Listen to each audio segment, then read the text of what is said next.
अब तक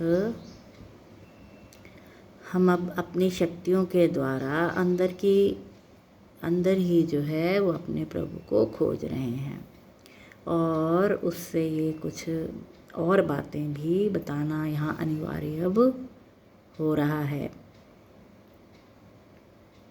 हमारे 4 सुख देने वाले साधन हैं। ये 4 प्रभु को मिलाने में, प्रभु के रास्ते में जाने के लिए ये साधन कौन कौन से हैं, इसको भी आपको जानना चाहिए। और यही 4 साधन आपको ब्रह्म ज्ञान की प्राप्ति करवाएंगे, यहाँ भगवान को मिलवाएंगे, प्रभु से मिलवाएंगे और आपके जीवन में सुख समृद्धि लाएंगे। ये 4 साधन प्रभु से जल्दी मिलवाते हैं, तो इनको 4 साधनों को अपने जीवन में लागू करना भी बहुत अनिवार्य है। चाहे आप गृहस्थी हैं, शादीशुदा हैं, बाल बच्चों में रहते हैं, चाहे आप साधु हैं, अगर आप इस अंदर की यात्रा कर रहे हैं, प्रभु को मिलना चाहते हैं, प्रभु को पाना चाहते हैं, तो ये 4 साधन जो है जब तक प्रबल नहीं हैं, जब तक ये आपके अंदर नहीं आ जाते, आप व्यर्थ ही अपना समय नष्ट कर रहे हैं।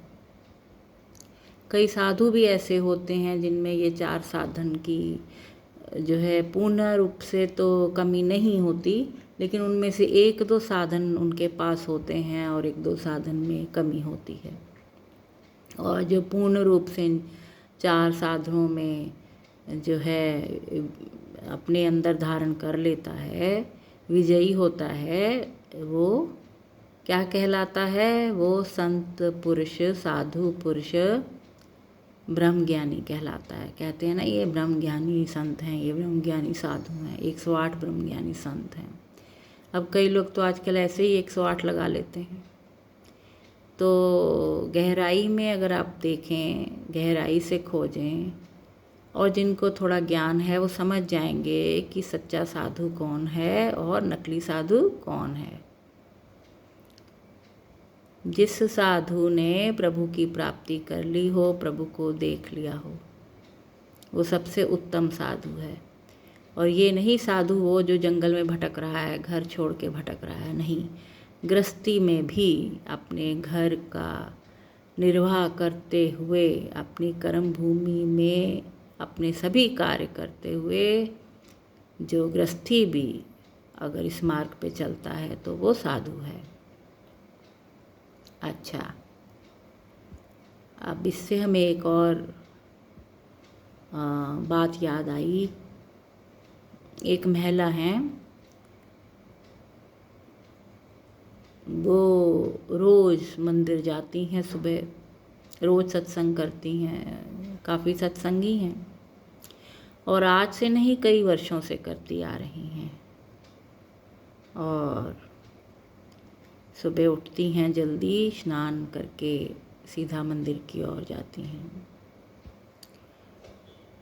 लेकिन अब रोज़ मंदिर जाने से अगर अंदर की मैल और अंदर का कूड़ा अभी भी भरा है, आपके अंदर की मैल और अंदर की कूड़े की सफाई नहीं हुई है, तो मंदिर जाना भी बेकार है। वो भी एक कर्म कांड बन जाता है कि हम मंदिर होके आए हैं। परंतु 99% 99% ऐसा नहीं होता, क्योंकि अज्ञान के कारण, अपनी 5 इंद्रियों के विकार के कारण, अपने अहम के कारण, अहंकार के कारण हम लोग मंदिर जाते हैं।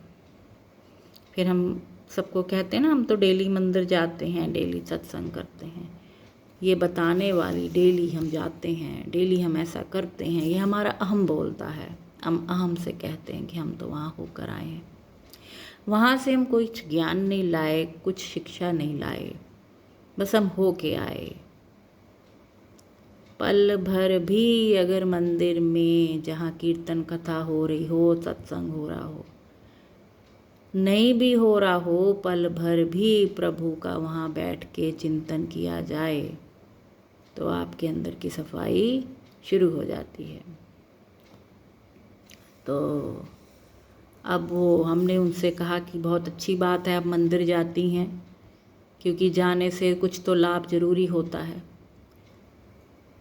कई लोग कितने साल तक मंदिर भी जाते हैं, वृद्धावस्था में पहुंच जाते हैं, फिर भी उनको प्रभु की प्राप्ति नहीं होती। फिर यही प्रश्न वो आके करते हैं कि हम इतना किए, इतना कुछ हमने किया, रोज़ मंदिर जाते थे, सुबह स्नान करते थे, सब कुछ किया, लेकिन हमें फिर भी प्रभु की प्राप्ति नहीं, हमें कहीं प्रभु नहीं दिखाई दिए, हमें प्रभु मिले ही नहीं।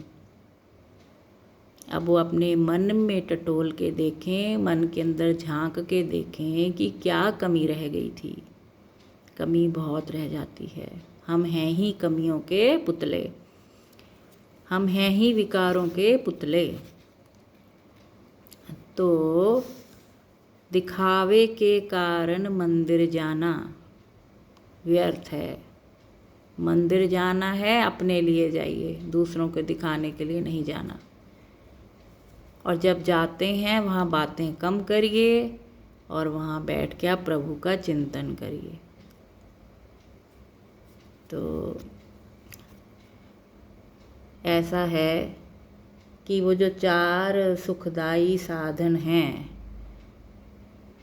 वो जब तक आपके हृदय में नहीं आते, आप जो हैं ब्रह्मानंद की प्राप्ति, ब्रह्म ज्ञान की प्राप्ति नहीं कर सकते। तो अब मैं बताती हूँ कि वो 4 सुखदाई साधन क्या हैं।